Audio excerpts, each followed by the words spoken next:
Hello and welcome. You are now looking at Aweber.com, and Aweber.com actually allows you to build and manage an email marketing list. Now, if you don't have an Aweber account, you'll come to this page at Aweber.com, and then what you'll need to do in order to get started is to put your name and email address into the box in order to start a 30-day free trial. Now, if you currently do not have an email marketing list, you will start at Aweber at $19 a month after the 30 days is over. However, if you're going to be moving your list into Aweber, then you are going to be priced according to the tier that you're going to be on, any place from $19 a month up to $149 a month, and then once your list size is beyond 25,000, then Aweber will determine that on an as needed basis.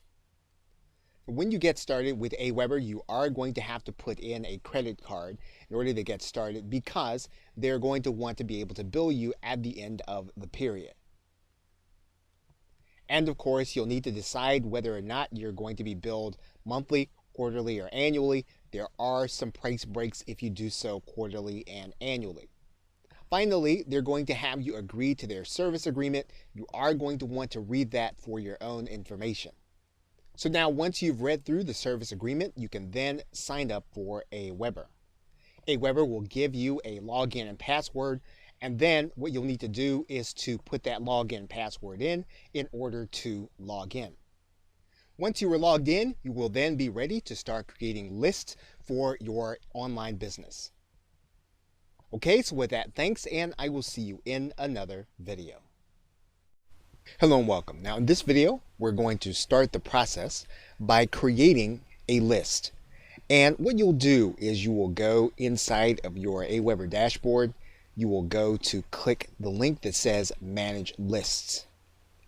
And what you'll see here is you'll see a green button that says Create a List, and you will go and click that button. Now in most cases, Aweber will pre-fill information in here, but you can actually change this information. So if you are going to be operating under a specific brand, you can go ahead and write that brand in here. So let's go ahead and do that now, as well as the company website. Now Aweber requires that you put a return address in your emails. They will pre-populate that information based on what's in your billing. Now, if you want to use a different address, you'll need to click this button and then you'll need to change the information. Once you do that, you will then write that address in and then you will save the information. So Aweber is going to ask you what sender name and email address that you want to use. And in general, what you're going to do is you're going to write in a sender name. And when you write in the sender email, you want to avoid using emails like Hotmail or Gmail or Yahoo. You want to use a server address email or an email address that you created with your domain name. Now, another thing that you'll want to do that will enhance your deliverability is you want to make sure that this sender email is not something like admin or support. You don't want to use generic names. If possible, you want to use a proper name.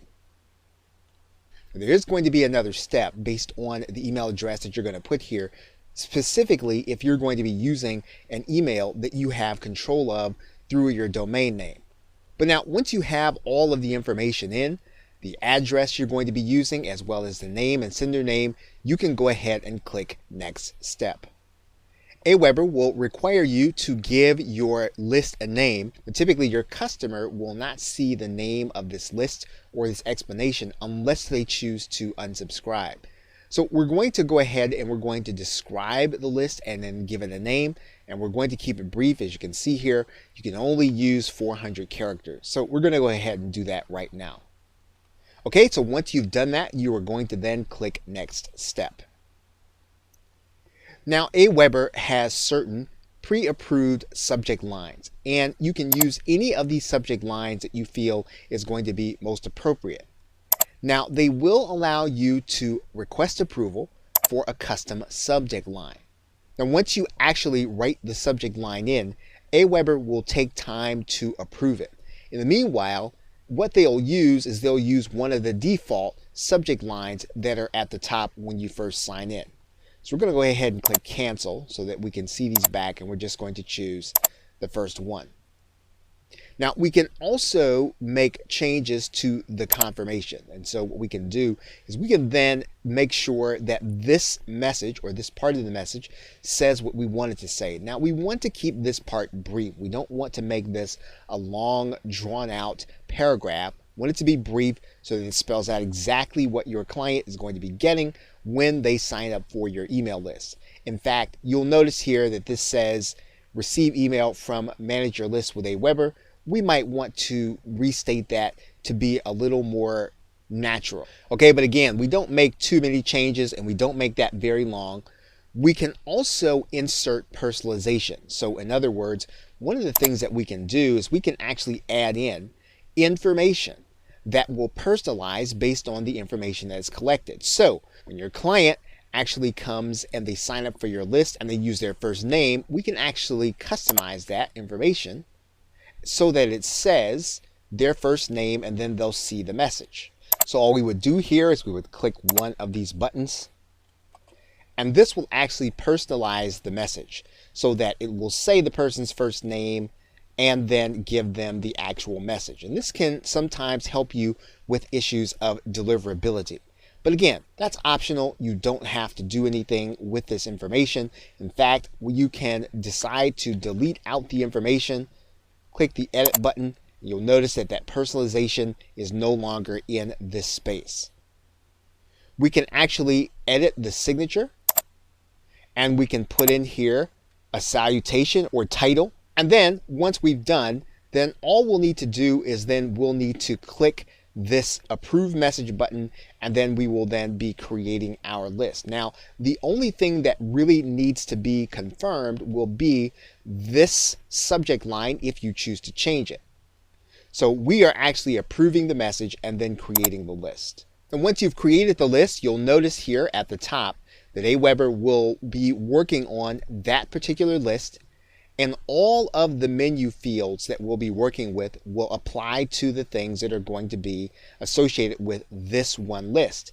If we want to change the list that all of these menus are going to be associated with, all you have to do is use this drop down arrow, and then you can choose the list that you actually want. Okay, so we have now created the first list, and we will now move on to some of the menu items. Okay, so with that, thanks, and I will see you in another video.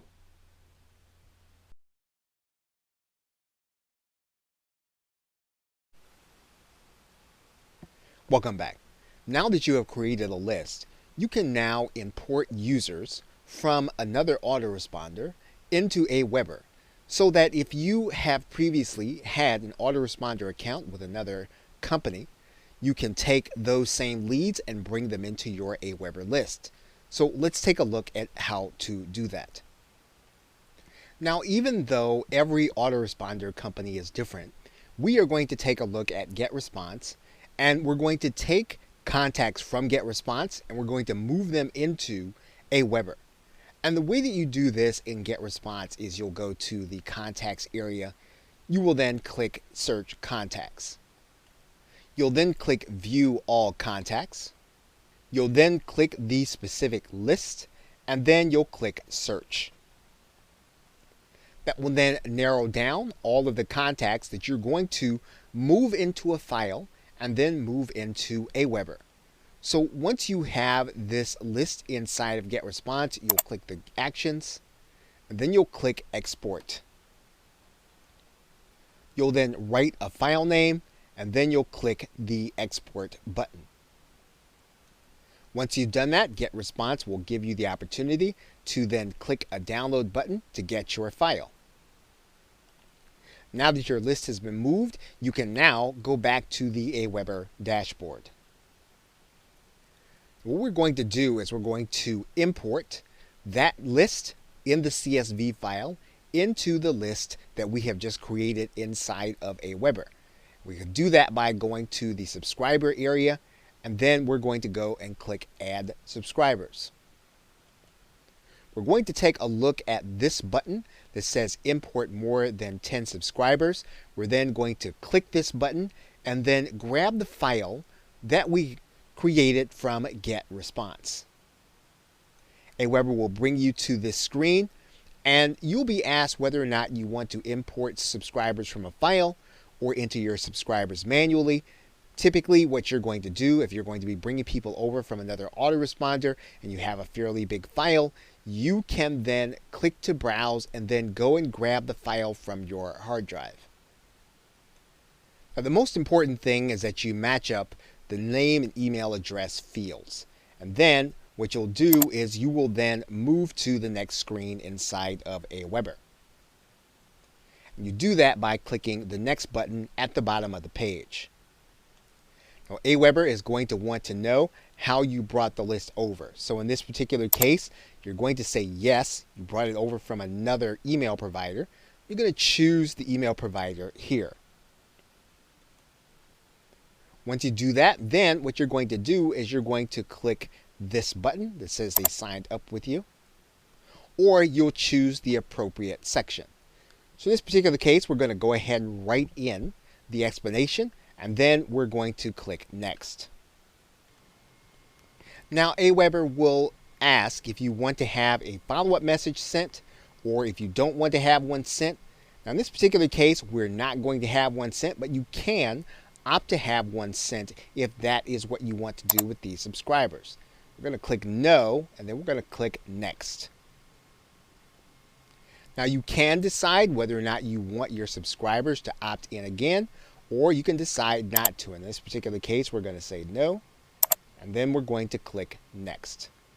Now, what you can do in this case is you can actually have these subscribers tagged, and this is an identifier inside of Aweber. You'd be able to reuse this designation in other cases. So in this particular case, we're going to write in affiliate.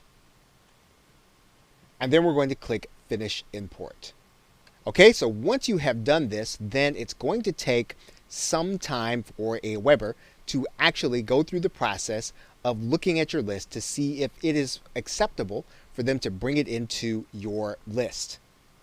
You can always check your history by going to this Import History page, and we can take a look here.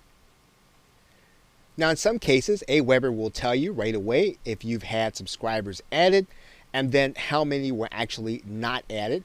They'll actually give you a breakdown here in this link. Okay, so then you'll have a number of email subscribers that have been added to your list, and you can then start to market to them using Aweber. Okay, so with that, thanks, and I will see you in another video. Welcome back. We are now going to work with the settings on our Aweber list that we just created. And so in order to do that, we're going to go to the List Options drop-down menu, and then we're going to click List Settings. And you'll recognize some of these settings from a previous tutorial. Now you'll notice here that we have the list name, and then we have a unique list ID from Aweber. Now, anytime that we have to interact with an API or some kind of system that requires our Aweber information, we will use this Aweber unique ID. So one of the things you can do is you can actually put this in a place where you're going to remember it, or you can always come back to your Aweber list options in order to get this unique list ID. Now, the other thing you're going to notice is that all of your information, including your contact address, is going to be here in your list options. Now, the reason that that's important is because it is going to appear inside of all of your autoresponder emails. Let's take a look. So we are now inside of Gmail, and what you're going to notice is that at the bottom of this Aweber email, you'll see the unsubscribe link, you'll see the change subscriber options, but you'll also see an address. And this address is going to match the address that you have inside of your Aweber settings. So this is where that information is going to appear inside of every email that your client actually gets. You're going to notice that there is an area that says notifications. And this is a way for you to get a notification every time somebody is actually subscribed to this particular list. So if you want to write in a contact email address that will tell you you have a new lead you can actually do that. So what we're going to do right now is we're going to go ahead and write in an email address so that we'll get notification every time someone signs up. Okay, so now we've added that notification here inside of Aweber. So let's see what that's actually going to look like when an email actually comes. To test this, we're actually going to go to the Add a Subscriber area, and we're going to actually put in an email that we are going to be able to see right away. And typically you can see emails right away inside of Gmail. This is actually a good way of being able to test something in your list. You typically want to subscribe to all of your lists so that you will be able to see what your client is actually getting. So we're going to write an email address in here so that we can tell what our clients are going to see. Okay, so now we have an email address in. We're going to click Add Subscriber. Now that subscriber has been added to our Aweber list, we can now go to our email address. Okay, so now we're going to confirm our subscription just as our client would. You'll see what the email is actually going to look like. And then we're going to click this link. Okay, our subscription has now been confirmed. We are now part of our Aweber list. So now let's check Aweber to make sure that we have a new subscriber. And we can do that by going to Manage Subscribers. And we now see that there is a subscriber in our Aweber system. So now what we can do is we can check our notifications to make sure that if there is a new subscriber to this list that we would have actually received a notification. And we can actually see that we have notification from Aweber. So all we need to do now is we need to check this email. And we'll notice now that we have a new email that was added to our list. Aweber also tells us the source. And this is how you can actually monitor your leads as they are actually coming in. Okay, so with that, thanks, and I will see you in another video.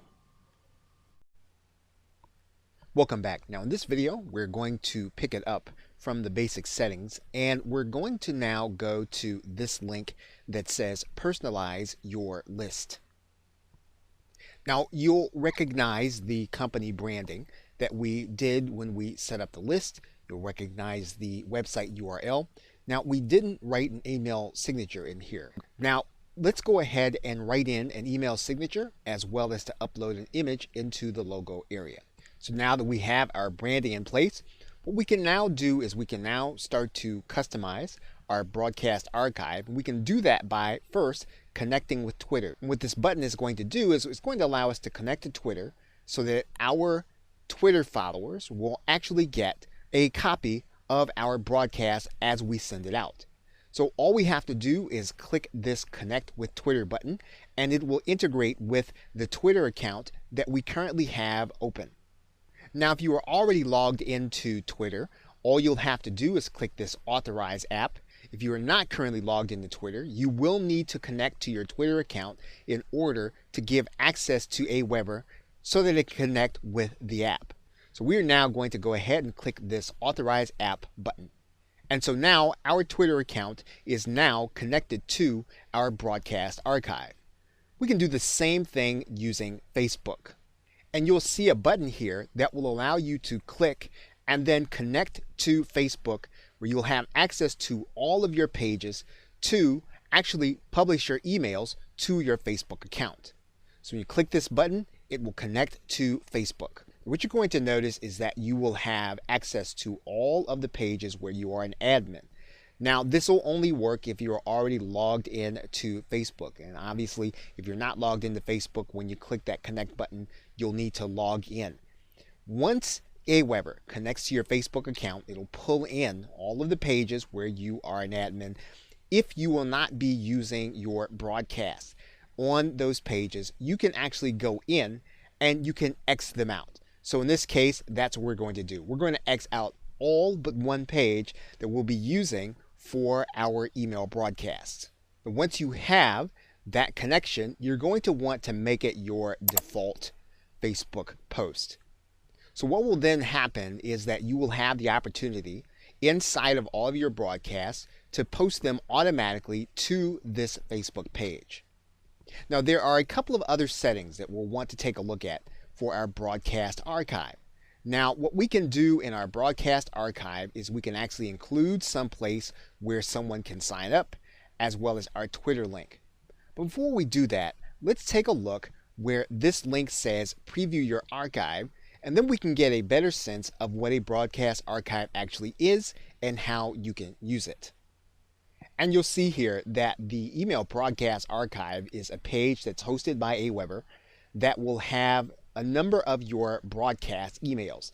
And you will be able to determine which of your broadcast emails actually go into this broadcast archive, and you'll actually see that in a later video. But this broadcast archive will allow others who are not part of your email marketing list to read your content and then to be able to sign up for your email. They'll also be able to follow you on social media and to subscribe to you by RSS. Now, the last thing we're going to discuss in this video is your being able to have a look at what your unsubscribe page is going to look like.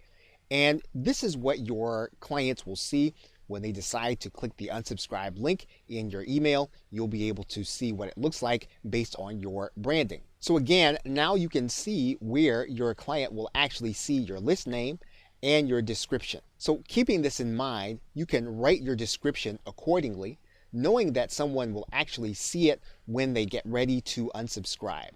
Okay, so with that, thanks, and I will see you in another video. Welcome back. Now, in the list settings area, you'll notice that there is a section for global text snippets. And global text snippets are going to be pieces of code that you're going to be putting inside of your emails that you use on a regular basis. So, for example, let's say that there is a domain name that you use repeatedly throughout your writing of emails. Well, what you do is you write a snippet for it. And the way that you do that is you designate the snippet, and let's go ahead and write in one now. And so once you add in that snippet, all you need to do is you need to click the Add button. Now, this snippet will now be available to you inside of your emails so that you will be able to use it. Let's take a look. As we are drafting our email, we would come inside of our text area. We'd then go to the personalize area. And you do that by looking all the way to the right-hand side, and you'd click the drop-down arrow. You'd scroll down and you look for your snippet. And we'll see the snippet that we created. And then what will happen is when our email is actually sent, our domain name will appear there because we've actually placed the snippet code here inside of our email. What this does is it helps us to save time and effort and to focus on the message of our email.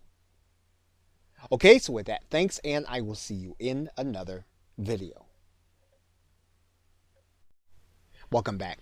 In our list options and our list settings, you'll notice that there is one other section, and it's called the confirmation message section. And you'll recognize that we have already customized our confirmation message when we started putting together the actual list. But if you scroll down, there is actually more that we need to do. And you'll notice here that there is a section for confirmation message settings. Now, Aweber recommends that you use double opt-in because it is the best to make sure that you are going to be able to assure deliverability of your emails. Now, you could choose to turn off your double opt-in confirmation so that the client could actually sign up for your list without having to confirm. And all you need to do is to turn off. Aweber is going to give you a warning, and then you're going to click yes. You could easily toggle that back on by clicking the on button. Now, you can also turn on the confirmation message for the times when you actually import subscribers. And this is going to be the default setting when you get subscriber imports. You can turn that on, or you can toggle it back off. Now, when you go through the import process, Aweber will still give you the opportunity to send a confirmation message when you're going through. Now there's one more item on this page, and you'll notice that there is the confirmation success page.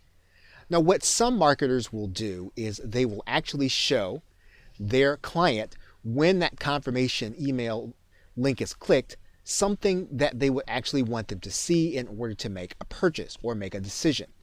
You can actually determine that by putting a URL in this space. Now there is a default success page, so that when your client actually confirms their acceptance of being on your list, they will be sent to a specific page. You can actually take a look at that page by clicking this link. Now, as you can see, all this page says is thank you for subscribing. So if you wanted to place a commercial message of some kind, or you wanted to make another sale, you can actually customize your thank you page. And you can do that here in this space. Now, one of the advantages of being able to host your own success page is to personalize the page. And what you would do is you would click this button, and then you get the JavaScript code that Aweber gives you in order to place on your page. Aweber will give you the code to place before your header tag, and that code would be here. You'd need to copy all of the code. And if you scroll down the page, Aweber will give you more code. And wherever you want to display the person's name, you would place this HTML code that you're looking at here. Wherever you'd want to place their email address or customize with it, you'd use this code.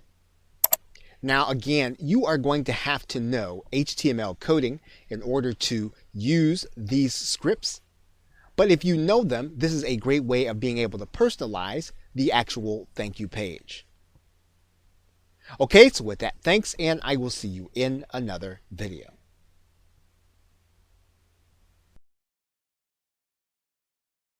Welcome back. Now in this video, we are going to go over the custom field setting, and you'll find it by going to the List Options menu and then clicking Custom Fields. Now a custom fields setting is for each individual list. So for the list that we created, we can create a certain kind of information that Aweber will store and that we can collect on any particular web form that we have when we create one. So for example, we can collect an address, a phone number, and we can create any kind of field that we want based on our business. So in this particular case, we're going to create a custom field that we will use in a later sign-up form. Now, one of the things that we can do is we can give our subscribers the opportunity to update this information when they actually go to their subscriber options. So this would allow your subscriber to actually go back, even if they didn't have the opportunity to sign up with their birth date. They could change their subscriber options after the fact. So we'll click Subscriber Update, and then we will click Add. So now what we have is we have a custom field that we'll be able to add to any of our sign-up forms when we create them for a customer's birth date. And we can continue to add fields up to 25. Okay, so with that, thanks, and I will see you in another video. Welcome back. Now in this video, we are going to set up our list automation, and we can do that by going to the List Options menu and then clicking on List Automation. Now list automation allows us to move people between lists when certain actions happen. And this is a very easy way for us to be able to segment our list. We can subscribe members to certain lists when they subscribe to a list. We can unsubscribe members from a list when they subscribe to a list.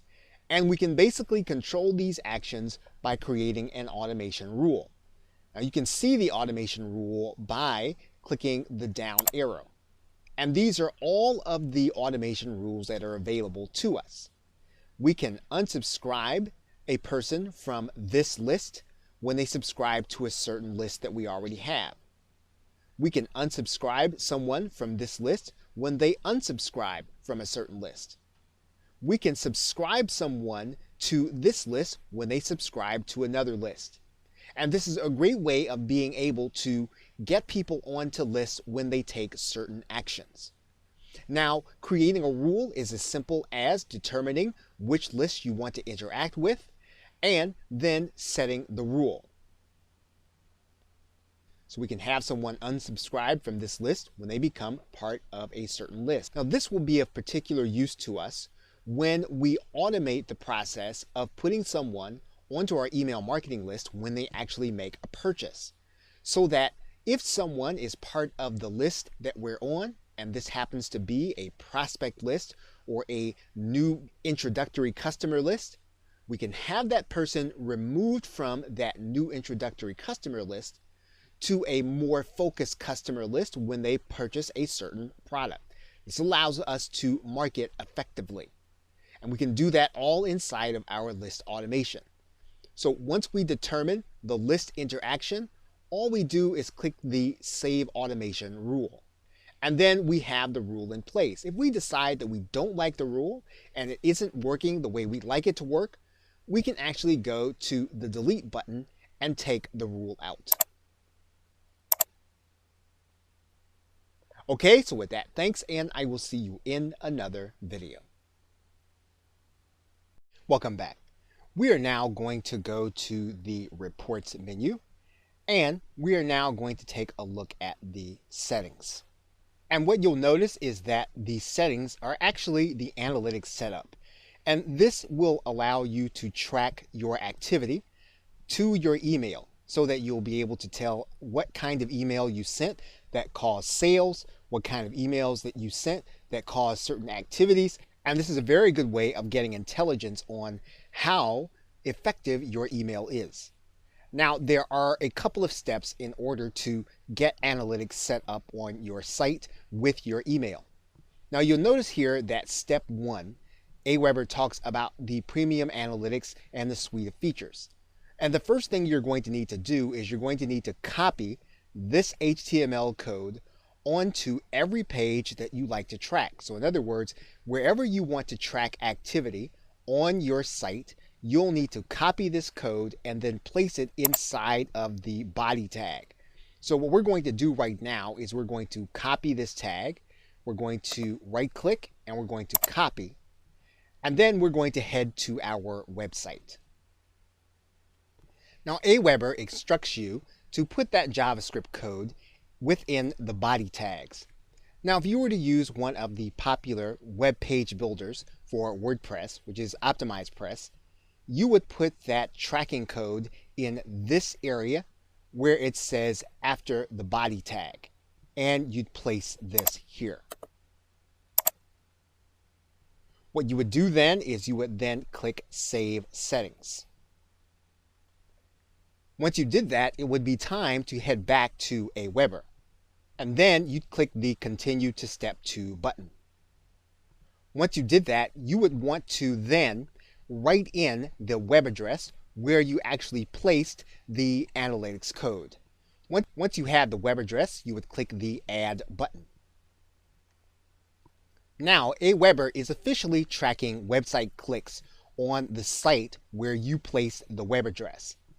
Now, what we want to do within Aweber, and it gives us the opportunity to do, is to track sales, and we can do that by putting in a goal web page. Now, after website clicks, what you'd want to do is you'd want to track sales. So you'd want to place in this space a page where your client has to go one time after they have completed a sale. Now, you'd write in the goal description once you did that. So you'd pick up a page in your website that is a thank you page that your customer would visit one time. So in this case, we might select a download page that your customer would actually visit. And then we take the address of that page and we'd head back to Aweber. And what you do is you'd place the page in the goal page URL. You would describe the goal, and then you would track the particular event inside of Aweber. So you can track sale, CPC, CPM, or a page hit. And you could determine a particular monetary value for the page once it had been hit.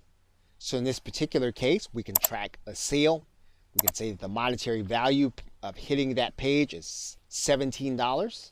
And then we can click the Add button. When you're tracking sales, you want to try to get a page that your client will visit one time. In verification with Aweber, if a customer visits this page twice, it will actually be counted twice.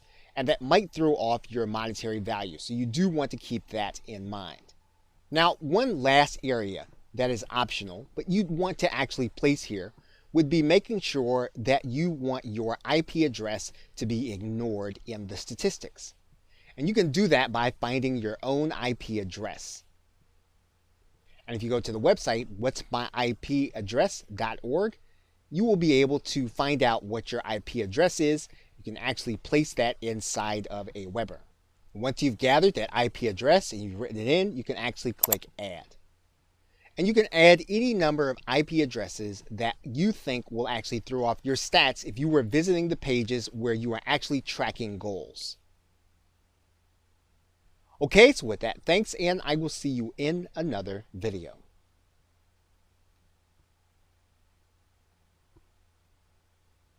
Welcome back. You are now looking at the Reports tab inside of Aweber, and what you'll notice is that in this Reports tab, if you go to the Reports tab and you go to the Individual Reports link, that'll bring you to the Reports dashboard.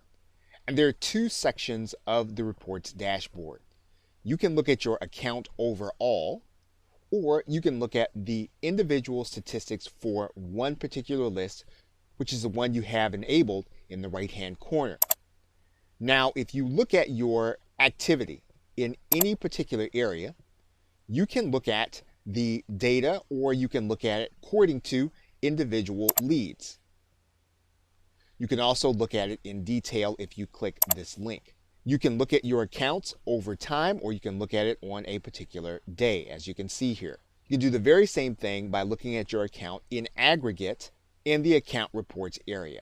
Now, if you want to look at the account's revenue and what your email is giving you over time, you are going to need to track activity and set goals. So when we set the analytics or the settings area in the reports tab, you will need to make sure that you are tracking the activity based on revenue goals that you set in the reports settings area. This is how Aweber tracks your revenue inside of your reports, bringing it down to the detail level with individual leads, as well as detail down to the day.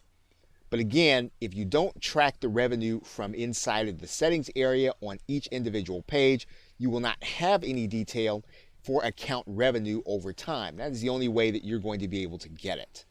Okay, so with that, thanks, and I will see you in another video. Welcome back. We will now look at the sign-up forms, and you can get to the sign-up forms by going to the sign-up forms tab and clicking this link. Now, when you first reach the sign-up forms tab, you can actually click this button, which will take you through a wizard. We're going to go ahead and we're going to click this green button to create our first sign-up form. This is actually going to bring us to a screen where we can actually design our own opt-in form using the templates that you see here, or a plain transparent template, which you'll see here. You'll also notice that there are fields, and you'll notice that we have a field that was created earlier in our custom fields area.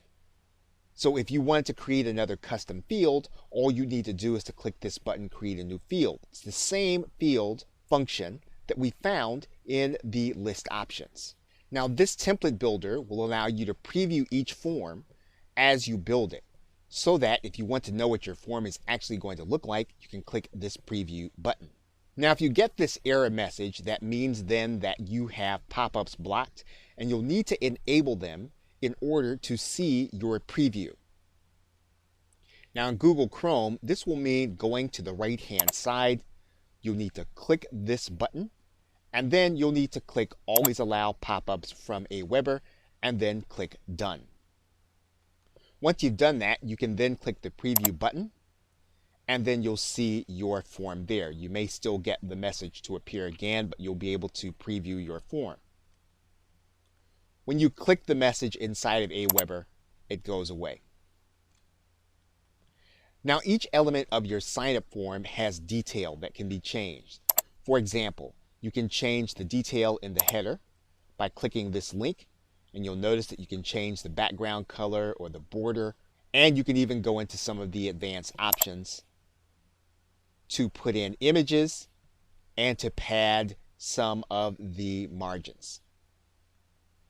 And each individual field will have this kind of detail. We can do detail for the body, and you'll notice that you have the same options available. You can look at detail for labels, which in this case would mean you can change the font on the text, make it larger or smaller.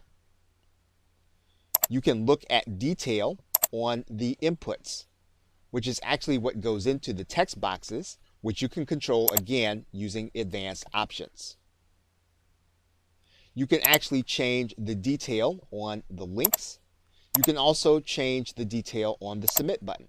Now, one thing you'll note about the submit button is when you click the advanced options, you'll notice that Aweber is using a certain button image. If you'd like to use a different button image, or you'd like to use a button image on your page, you can actually do that by putting the address of that button in this link. You can look at detail in the footer area. And once again, you have all of the images that you can actually have available to you, as well as margins and spacing. You can take out elements in your form by going to this top bar.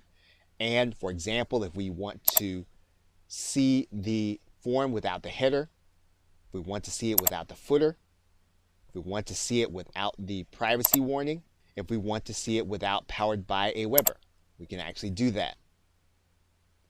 And once again, we can always check our preview to see exactly how our form is going to look. We can close out, click the message, and the message goes away. Now, to go back to the other menu, we will want to go back and click Form Type, and then that'll bring us to two other aspects of the design of the opt-in form.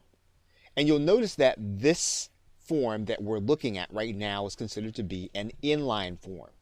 We can actually look at a different form, and we can look at a popover. And again, we have all of the options available to us in order to change the popover. We can also preview the popover. And we can do that by clicking the preview button. And you'll see how the popover is actually going to look. We can also do a light box. And we can preview the light box to see how that's going to look, which darkens the entire screen and saves your opt-in box so that the visitor can see it. You can also do a pop-up. And once again, this is how your pop-up will look over the page. We can change the width of the overall form. And it can be smaller, or we can actually change it this way also by using the handles. Now, once you've determined how you want your opt-in form to look, you're going to click Go to Step 2. Now, when we create an individual form for an individual purpose, we'll want to name that form. We can actually do that here in the basic settings. It's quite possible that we'll create a form for this list, but for a different purpose. And we'll be naming that in a different. So we will go ahead and name this form, and we can click Save. Now we are going to stop the video at this point, and we are going to come back, and we're going to finish step 2 of setting up your form. Okay, so with that, thanks, and I will see you in another video.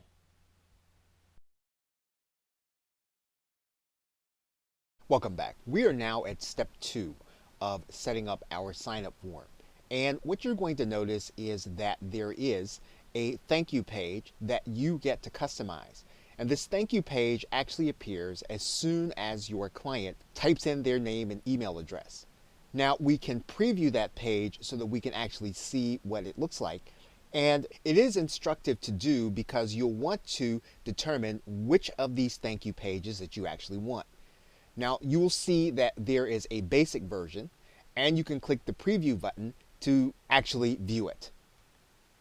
And so you'll recognize that your logo is there, and then you have some verbiage that says you're almost done, activate your subscription. We can actually change that now to the audio version. And to do that, we'll just go to this drop down menu. And to look at the audio version, we'll go to look at the drop down menu. We'll click audio version, and then we'll click preview. In a moment, you will receive an email message asking you to confirm your email address and activate your subscription. Please check your email inbox now. Open that email and click on the confirm link. Once you do, your subscription will immediately be activated. So now if you want the audio version, you can actually have that audio playing.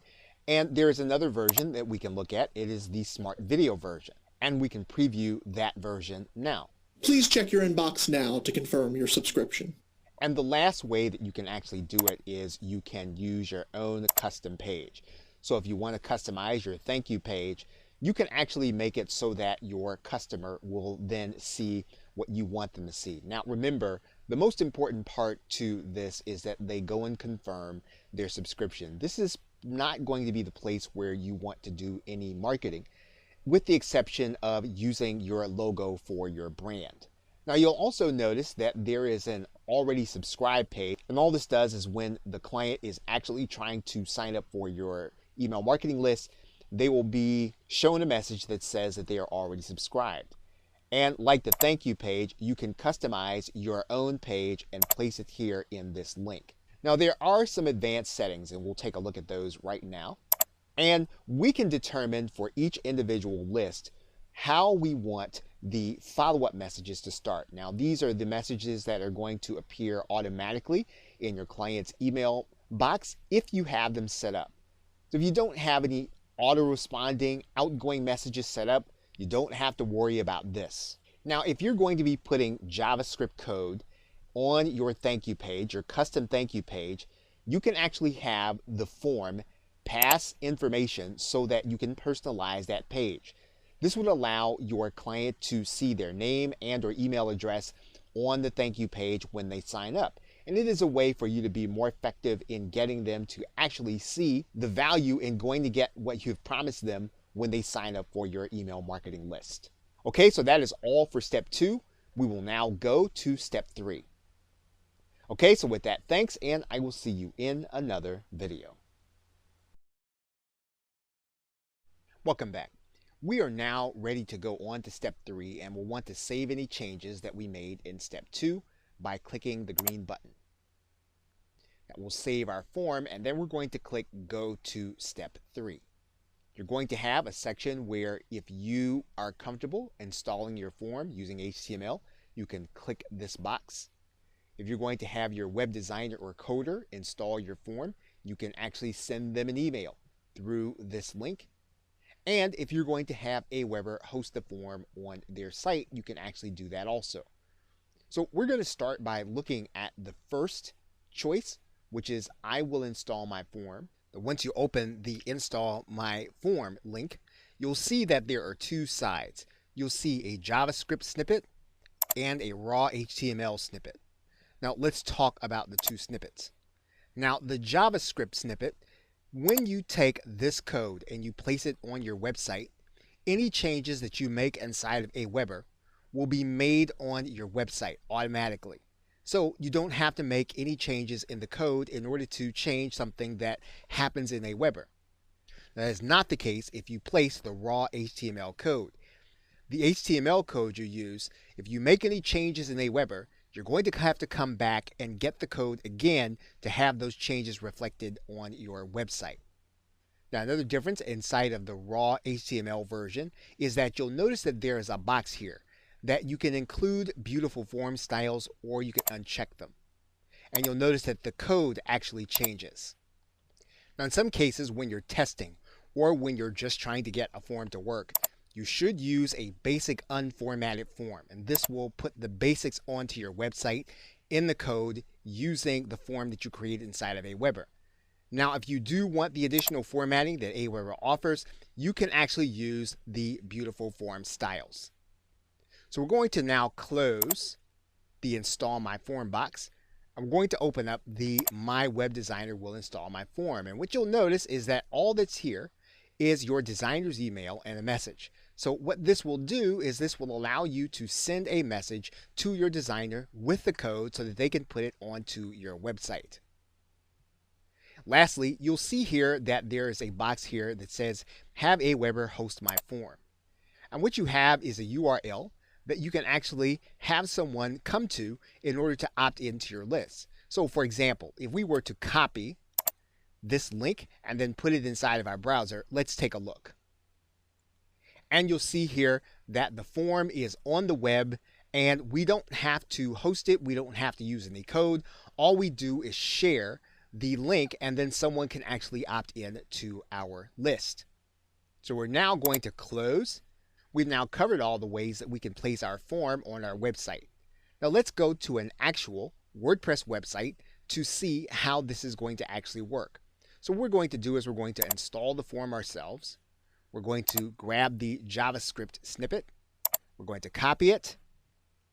And then we're going to head to a WordPress website. And what we're going to do is we're going to go to the side of WordPress where we post HTML code. We're then going to put in our code. And then we're going to give this post a title. And now what we're going to do is we're going to publish this post. And we're now going to view our opt-in form on our website. And you'll see the form now on a post inside of our WordPress website. Okay, so with that, thanks, and I will see you in another video.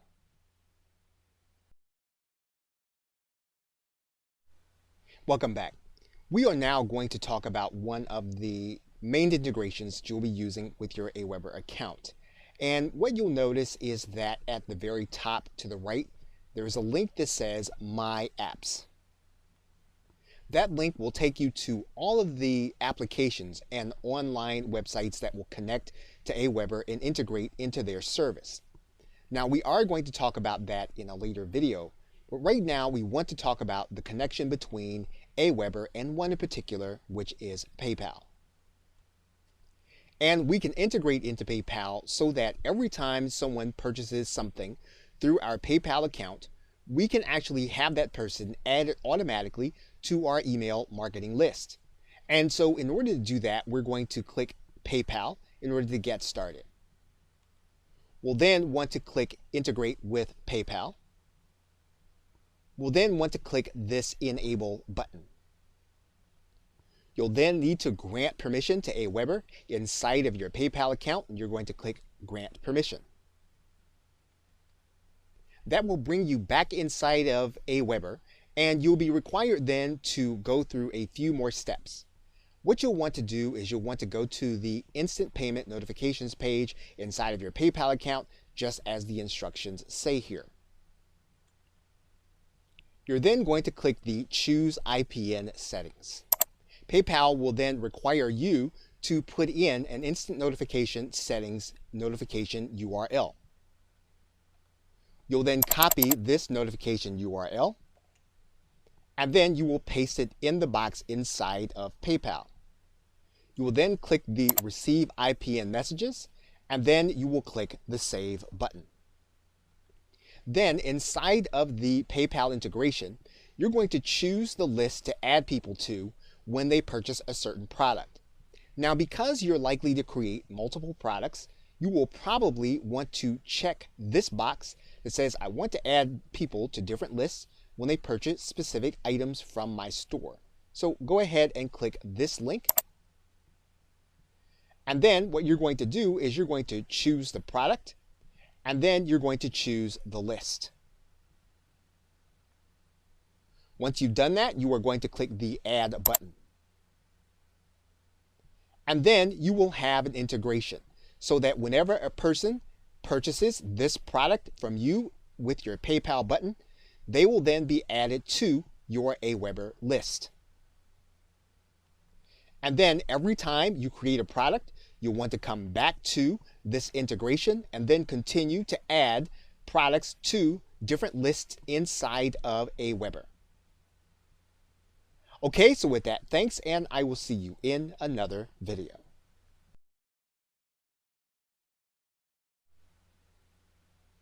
It's quite possible that you are already working with a web service that is already connected to your autoresponder, or if you use Aweber, it's already connected.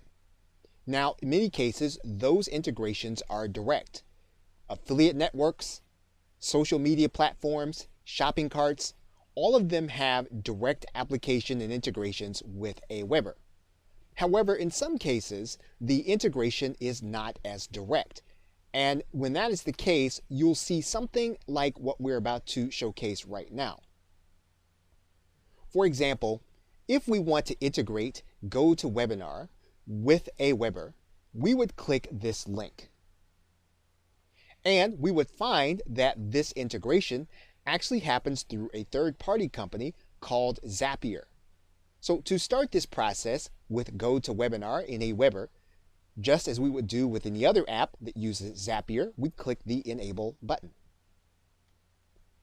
This will actually take us to the third-party site Zapier. Now, Zapier has both a free and paid account, and you'll have to determine how much you'll be using based on the pricing. But you'll be able to see the potential integrations with GoToWebinar as well as Aweber. For example, you can add GoToWebinar registrants to an Aweber mailing list. So in other words, someone signs up for your webinar, they get automatically added to your Aweber list. Someone signs up to your Aweber list, they get automatically added to your GoToWebinar. So you'll have to choose the integration that you actually want, and then you'll need to get started with Zapier. And in this particular case, Zapier says you'll need a GoToWebinar account active and an Aweber account. That's going to be the case with any integration you do. You're going to need access to the services that you're going to want to integrate. In this case, we're working with GoToWebinar and Aweber. We're going to click Create this Zap. Now, GoToWebinar and Aweber require a premium trigger. So at some point in your process, you are going to have to pay Zapier in order to have this trigger happen. But we're going to click Continue. Now Zapier is going to require that we log in to GoToWebinar. Now we'll come back to Zapier once we've logged in, and we're going to click Continue. Now you're going to have access to the account that you are now logged into, or you can connect a different GoToWebinar account. You want to click the Test button to make sure that your account is actually working with Zapier. So go ahead and click the Test button. You want to make sure that you have the green Success button, and then you'll click Save and Continue. You'll then select a webinar and then click Continue. You'll then want to click Fetch and Continue.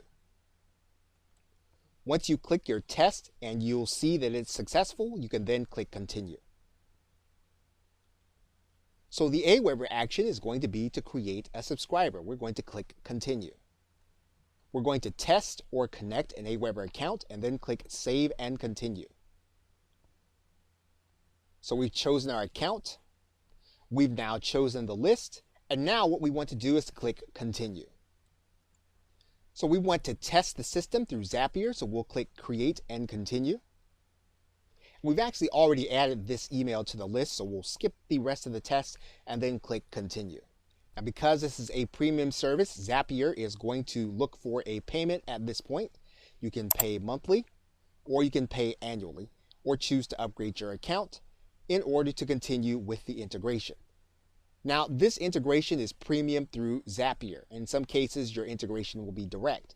If you must have the integration, then Zapier will be the easiest way to have that integration done. And if not, and you want to just do it manually, you can do it that way.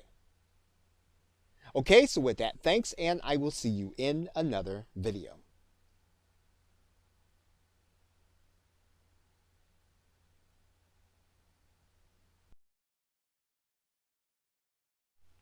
Welcome back.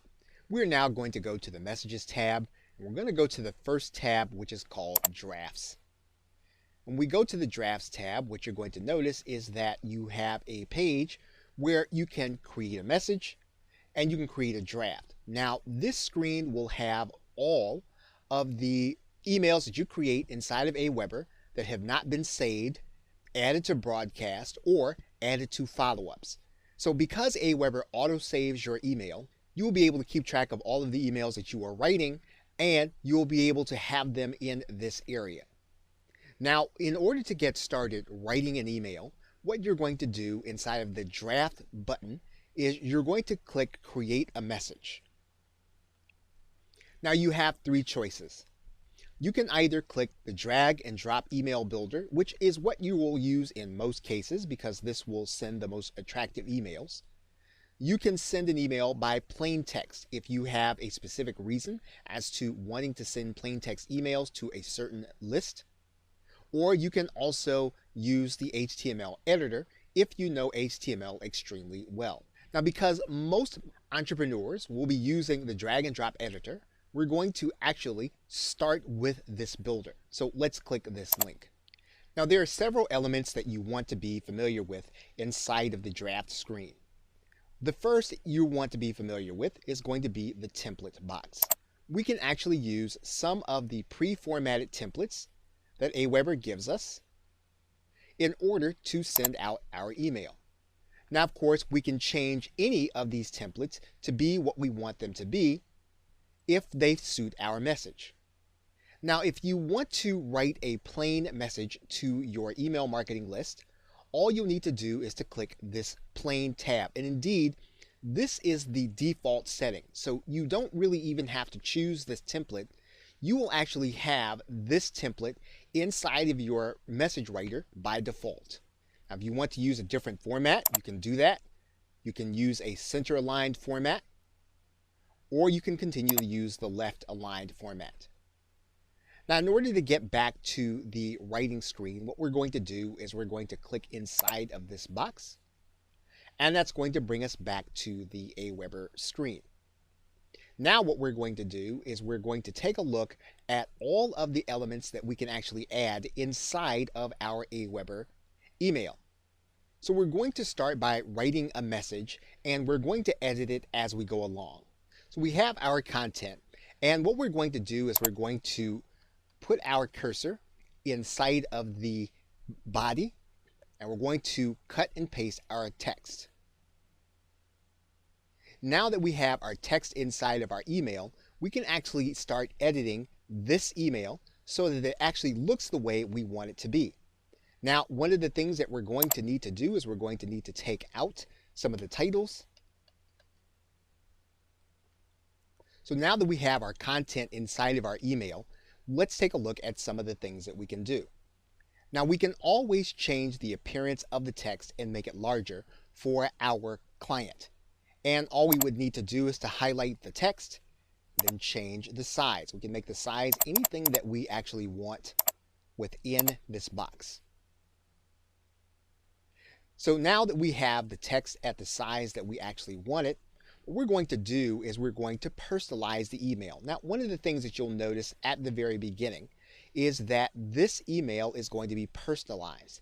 And it's being personalized with a common personalization code, which is first name fix. That means that Aweber will look at the code and it will try to determine the first name based on what's in the box. And this is actually a better code than just first name. It will look at all the available information and try to put the best fit for the first name. So in most cases, you will continue to use first name fix. However, you could use a different personalization code. And if that is the case, then what you do is you go to the personalize field, you pull the drop down menu and you choose one. For example, you could use the full name, or you could even use the last name. So whatever personalizes the email for your market and your niche, that is what you want to use in the personalization area. We're going to go ahead and take this information out. And one of the things you'll notice at the bottom here is that Aweber is auto-saving our email. But we do want to make sure that we put a title in here so that we'll know what we've actually worked on when we look in the draft area. Now, what we can do as we go along is we can actually preview and test the email to find out what our clients are actually going to see. Now, one other thing that we're going to do in this video is we're going to take a look at the background color of our email. Now, naturally, we have a white background because that is the default setting. However, you can change the background color. We can click that link and we can make that background color whatever we want. If we wanted it to be a little more gray, we could click apply. It's a very easy way of adding some kind of branding to what we're actually writing. We can actually go back to this background color and then click apply. And every time we go along, what we're going to do is we're going to click preview and test so that we can actually get a sense for how this email is going to look when it appears in the inbox of our client. Now what we're going to do is we're going to go back. We're going to continue to work on this email, and we're now going to click save. When we click save, you'll notice that the autosave number goes up by 1. And now we can continue adding things to this email. And we will do that when we come back in the next video. Okay, so with that, thanks, and I will see you in that next video.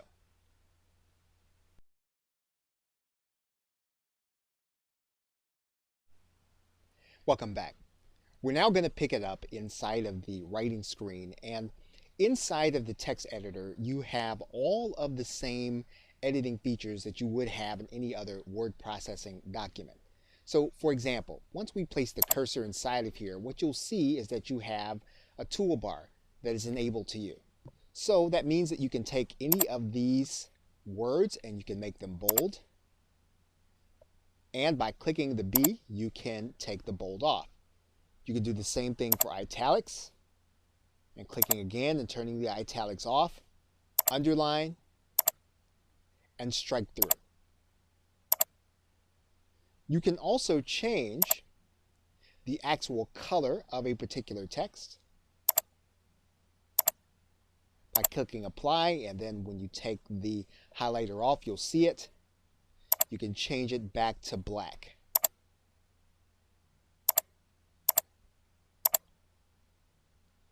You can actually highlight a background. So for example, we could take this text and we can actually put a yellow background there,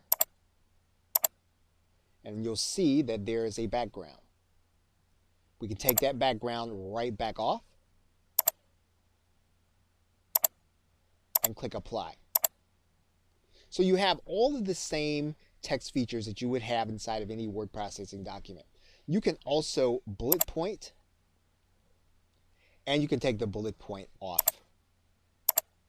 Now you'll notice that didn't go back exactly the way you wanted it to, so you may have to do some editing.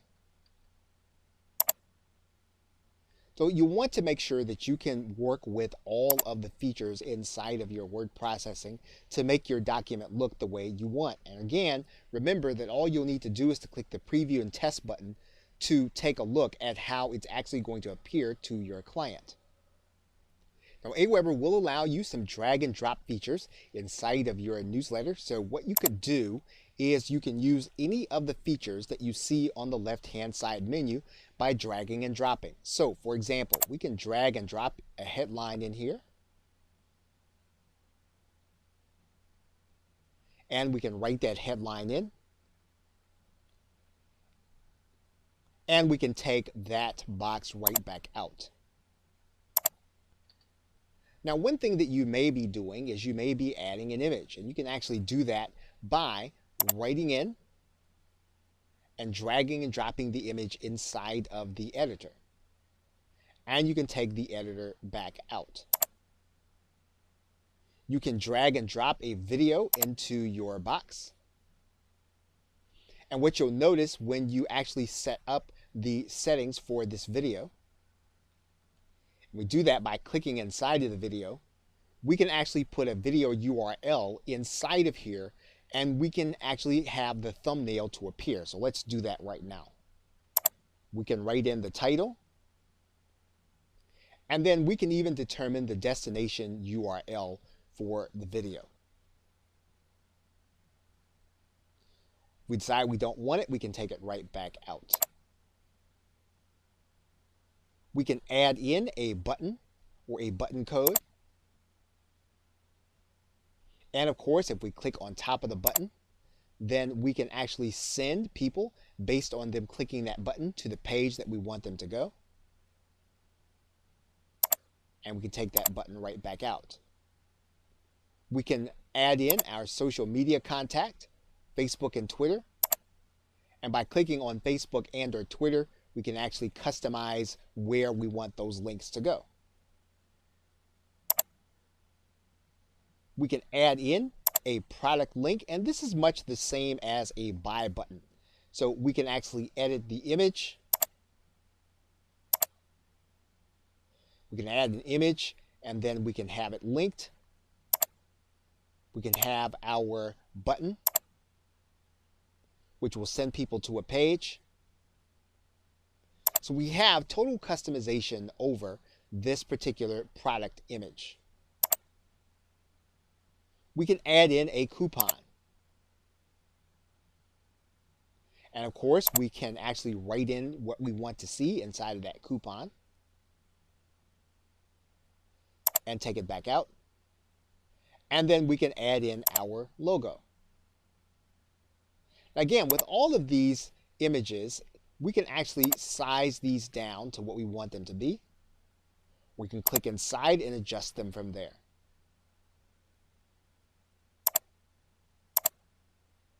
Of course, we can add in our signature. In this case, we would add that here at the bottom.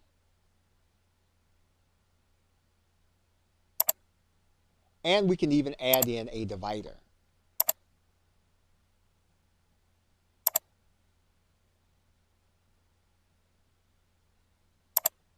Lastly, we can add in share buttons. We can do that, put that at the bottom of our email. And this will give people the opportunity to share the content on their social media. Finally, if you do something and you don't like the way it looks, you can always go and do the undo button or use the redo button, which will take you back one step to where you actually started, and then you can have the text where you were. And of course, Aweber is auto-saving your information as you go.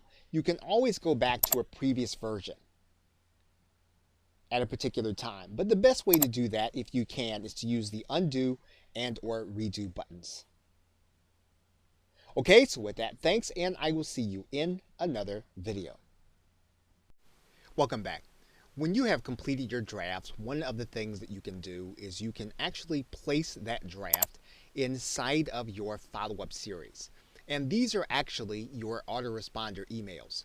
So in this particular case, what we're going to do is we're going to start this video by clicking the Add to Follow-up series. Aweber is going to give us a message and let us know that this is going to be the first follow-up message. So in other words, when a subscriber signs up for this list, they're going to confirm their email address, and this email is going to be the first one they're going to receive. We're going to go ahead and click the Add to Follow-up series. Now, Aweber is actually going to place you inside of the follow-up area. And you'll notice then that you can now place your messages in order according to how your customer is going to actually see them. And these messages are going to be sent automatically. Now, each of the autoresponder messages are going to have settings. So, for example, let's say that we create a second and third message. And we're going to do that quickly, and then we're going to take a look at how we customize the settings. Now, we have gone to the draft section to draft both of our emails. And what we're going to do is we're actually going to move these to the follow-up area. So we're going to click Add to Follow-up Series. And what you're going to notice is with this email, follow-up number 2 comes one day after the previous one. We can actually customize this number. We can set it to 2, we can set it to 3, we can set it to wherever we want it to be. We can also have it to appear at a different time. So for example, we can have it to appear on a certain day if we need to. Or we can have it appear at a certain time. We can actually customize when this email is going to appear to all of our clients. We can actually send this email according to each subscriber's local time if we click this link. And then we can actually make it so that all of the days and times will apply to all of the messages in the list. Now, we're not going to do that in this particular case. We're just going to add this to the follow-up series. Now we have two messages in our follow-up. The second one actually comes one day after the first, and it starts at 9 a.m. We can now go back to the draft area, and then we can set the message for the third message. We can add that to the follow-up series, and we can make it so that this message actually comes 3 days after message number 2. We can then click Add to Follow-up Series. And now what we basically have is we have a campaign that we are determining whether or not the campaign actually works. Now, once we have determined that this campaign is actually effective, one of the things that we can do is we can actually share this campaign. And we can do that by going to this campaign sharing link, and we can choose to share our follow-ups, we can choose to share our broadcasts, or we can choose to share our follow-ups and our broadcasts. Now, in this particular case, we are going to choose to share our follow-ups. So we're going to click Save, and when we do that, you'll notice that Aweber is going to give us a campaign code. That campaign code is now going to disappear, but that campaign code now appears in this area. What this means now is that we can actually share this campaign code with someone else who wants to use the same messages in their business. And they would do that by coming to their Aweber account and loading that campaign code in this space that says use a predefined campaign code. So the messages that we are creating right now are technically called autoresponders. They actually arrive into the email box of our client automatically when they sign up for our email marketing list. Now, these are different from broadcast emails. And one of the things that you will have to determine is whether or not you'd like to write your emails and send them out as broadcasts, or whether or not you'd like to have them go automatically to your customers and your clients. So what we're going to look at next is we're going to look at broadcast emails. Okay, so with that, thanks, and I will see you in another video. Welcome back. In most cases, you are going to be sending out an email to your email marketing list using the broadcast feature in Aweber. This means that you are writing the message from scratch and you are sending out this message at some particular point in time. Now, you can send out the message at a point in time before it actually has to go out. However, you are writing these messages individually, one at a time, to arrive at your subscriber's email box at a random time. So let's compose an email in our draft area. So we have now composed our email, and we're now going to click Save and Exit. And we're going to send out this email as a broadcast to our entire subscriber list. So what we're going to do is we're going to go to the Send options, and we're going to schedule a broadcast.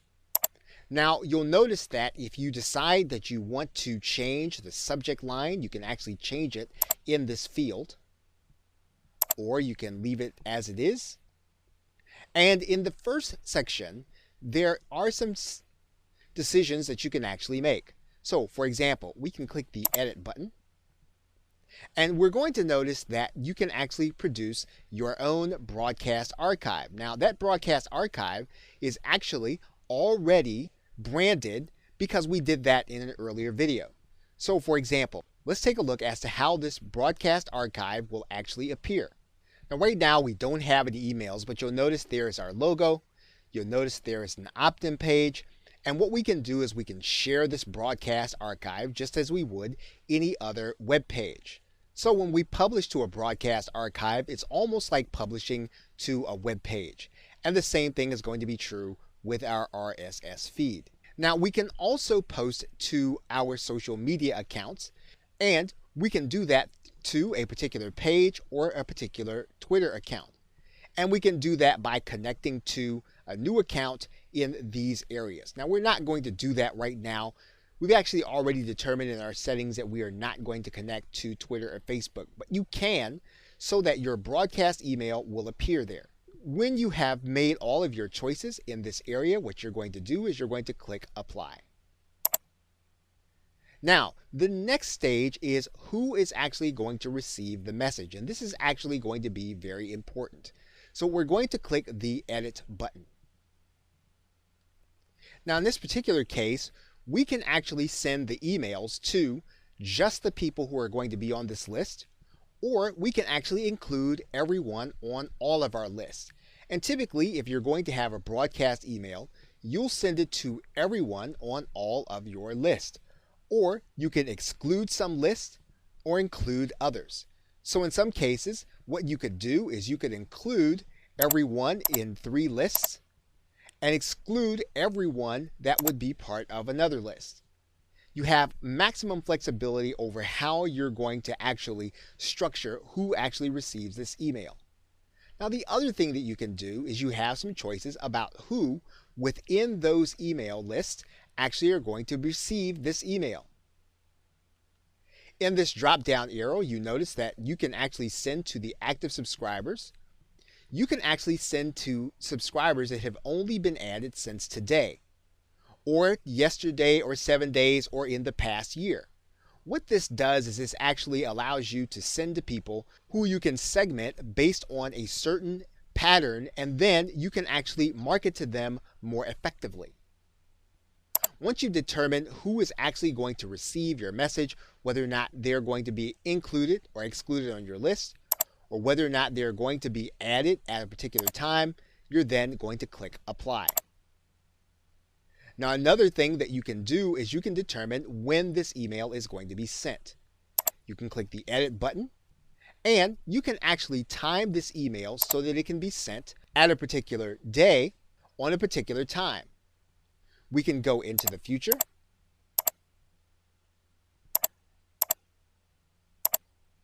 and send on any day that we actually feel this email is appropriate to send. Once we've determined when we want it to be sent, we can click Apply. Now, we can actually make it so that the timing is going to be immediate. We'll just cancel this. And then we will leave it at immediate, and that is the default. Now, the last 2 options are that we can actually track clicks on the website links in this message, and we can have email statistics sent to us a short period of time after the email is actually sent. Now, what we're going to do in the next email is we're actually going to show you how to put website links inside of your emails, because this is what you're actually going to be tracking inside of your quick stats, and you're actually going to be tracking clicks, and Aweber is going to tell you how your email is actually faring with those who have received it. Once you've determined who is going to receive your email, you can actually click Send Message Now. Now, if you have decided to send this message into the future, for example, let's move this email to a date in the future, and we click this button, it's actually going to schedule the message for that particular time. And you'll notice that message is now scheduled. We can actually go and unschedule this message if we do not want it to be sent. Once that happens, that email is then returned to the draft area. Okay, so with that, thanks, and I will see you in another video.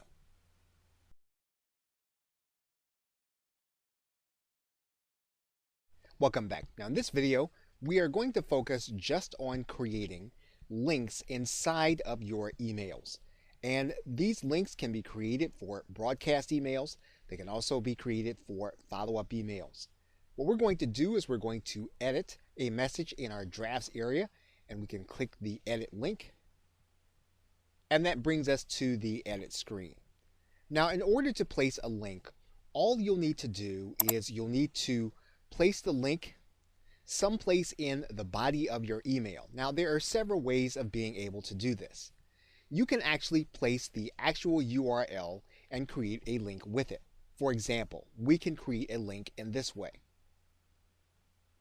Now you'll see the entire URL there, and you actually don't need that in order to place the link inside of your email. It will be there for reference to the people who are going to be reading it. Now, what you're going to do in order to create an active clickable link is you're going to highlight this link.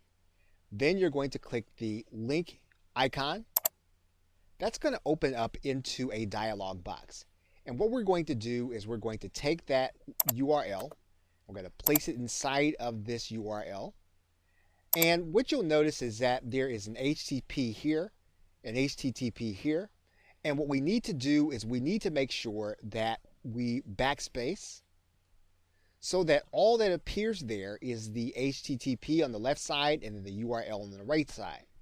Now, if the URL is formatted correctly, you're going to see a green success bar here. And then you're going to click OK. You'll then see that this link is going to be a different color. That means that the link is going to be clickable. Now, it doesn't mean that the link is going to be rendering. We are going to need to check that before we actually send, but for this stage of the process, it is a correct link.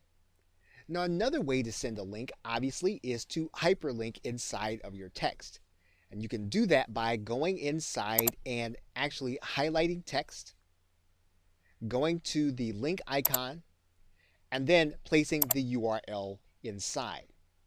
And you'll notice then that the HTTP actually goes away all by itself. We're going to click OK. So now we've created two different kinds of links. We can also just write in a phrase someplace in our text, and we can hyperlink that text. We'll click the link icon, and then we'll put the link in here. Now, in addition to creating links, we can also create email addresses. And we can do that by highlighting the text, going to the link icon, and then changing the link type to email. And what we're going to do is we're going to write our email address that we wanted to send to in this box, and then we're going to put a starter subject and a message body in there. Okay, so once all your text is in, you're going to click OK. And this is actually going to be clickable into an email address. And what it will do is it will actually open up the email editor of the person who's actually clicking the link. Now, for the sake of deliverability, you'll want to keep your linking to affiliate sites to a minimum and redirecting to a minimum. When possible, you want to send people to your own website. So what we're going to do now that we have our content in, we're going to click Save, and then we're going to click Save and Exit. So now that this message is in our drafts area, we are now going to go ahead and send this as a broadcast. We're going to schedule it, and we're going to send it immediately. Aweber is going to warn us and ask us if we want to send this broadcast, and we're going to go ahead and send it. And now our email with our links is actually sent. So now that this email has arrived in our box, we can actually click these links, and they are clickable. Now, what you'll notice is that these links have a tracking code in them. And this allows Aweber to tell us whether or not people are clicking these links. So if we click this link, we'll then know that this link has been clicked when we go and look at our email statistics. We can also have this link, which is our email link, open up into an email facility. And you'll see that our email is now ready to be sent by clicking that link. And Aweber will always give us the statistics for our sending. So actually, we only had one email being received. It was opened by one person. But if we had more than one person inside of our email list, we could actually view our statistics for that email. And Aweber will tell us how many people opened it, how many people clicked on the links. If we had sales tracking and someone reached the page, it'll tell us how many people actually sold, how many people unsubscribed, and then how many times people hit the domain. We can actually look at how many emails are unopened and then how many have been opened. And if we wanted to send a follow-up email to either people who had not opened our email or people who had opened our email, all we would have to do is to create a segment based on the subscribers. So in this case, all we would need to do is to click Send Directly to Subscribers. Aweber would ask us for a segment name. We would create our segment name and then we'd save our segment. Now obviously, you're going to have more than one person in your email list. In this particular case, the mechanics will work the exact same. You would still create a segment based on either people who had opened, people who had unopened. You can create a segment and actually send an email to them. So here's how that process would work. You'd actually click Schedule a Broadcast, and then you'd actually have all of the list selected. But what you do is you would actually edit, and then you would actually send to a certain segment. And you'll see there that our segment that we just created is actually there. And so the only people that will receive this email would be those within the segment that we created. And then we would click Send Message Now. So again, we are tracking clicks, we are tracking statistics, and we can tell what our broadcast and our email marketing is actually doing. Okay, so with that, thanks, and I will see you in another video.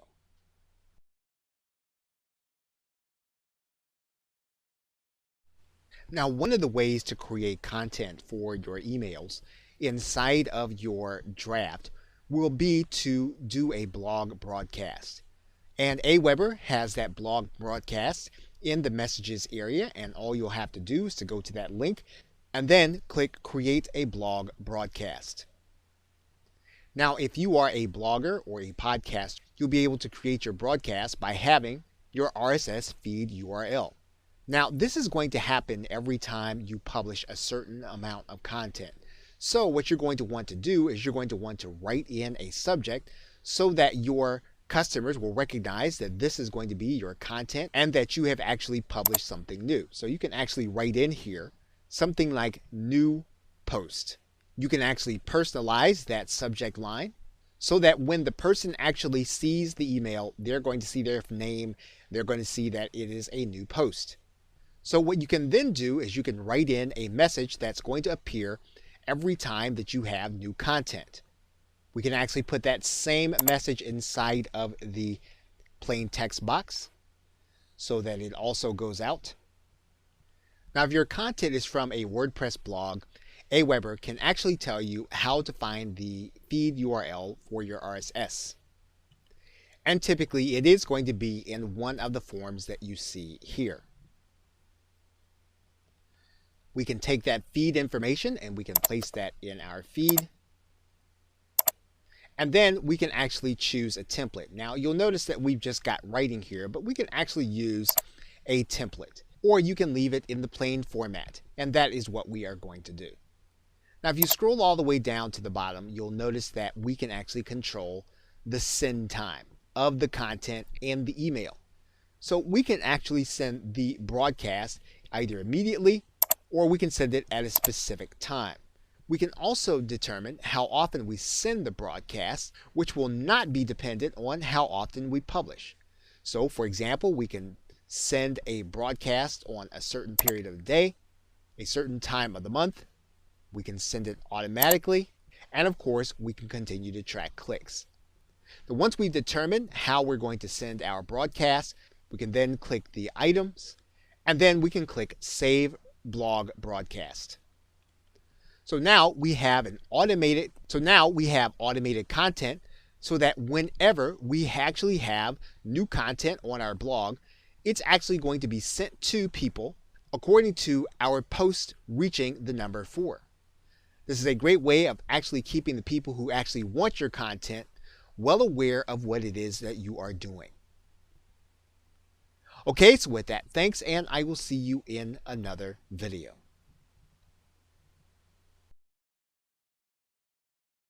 Now, before we get ready to actually send this message, one of the things that we're going to want to do is we're going to want to make sure that in addition to our HTML message, that we also send out a plain text version. Some people will only be able to receive plain text, even though most people will be able to receive an HTML message inside of one of the common email providers like Gmail or Hotmail or one like that.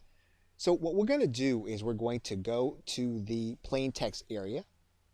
And what you're going to notice is that Aweber will auto-generate the information based on what's there. However, we don't want our client to see the information like this when it comes to them. So what we want to do is we want to customize this information. We can do that by clicking the custom button. And then we can then customize the look and make corrections as we're doing right here. Now once the email is the way that we want it to look, we can click save and exit. And then we can save the entire message. Now there is one other aspect that you'll notice down here, that you can actually include an attachment from your hard drive. However, you can reduce the deliverability of your email based on the document that you place here. So you want to make sure that it is absolutely necessary that you send out a document to all of your email subscribers in this list. So now that we have everything in the email the way we want it to be, we're going to click preview and test. And then we can then take a look at our email. If we think it is sufficient, then we can click save and exit. Now the email still appears in our draft, and we have a couple of options. We can either copy this to another list, or we can actually add this to our follow-up series or our autoresponders. Or we can send it out as a broadcast email. Now each one of these cases requires some explanation, so we are going to actually do that in the next video. However, what we're going to do right now is we're going to take a look at our spam score. And we're going to click this link. What the Aweber filter does is it tries to discern what may look like spam in terms of your message. And if you see some changes that you think you could make, you might want to go back and change some of the phrases that Aweber gives you that could cause a problem in the spam filter. But in general, if your spam score is where it needs to be, you can conclude that this email is going to be okay to send. Now, one thing that we can do is we can send this email to ourselves by sending a test email. And we'll write our email address here in the box to make sure that it makes it into our box and it doesn't go to the spam filter. All we have to do is click send test. And when we see the email inside of our box, we've got a pretty good indication that this could be a good email and it will actually make it to our customer. Okay, so with that, thanks, and I will see you in another video.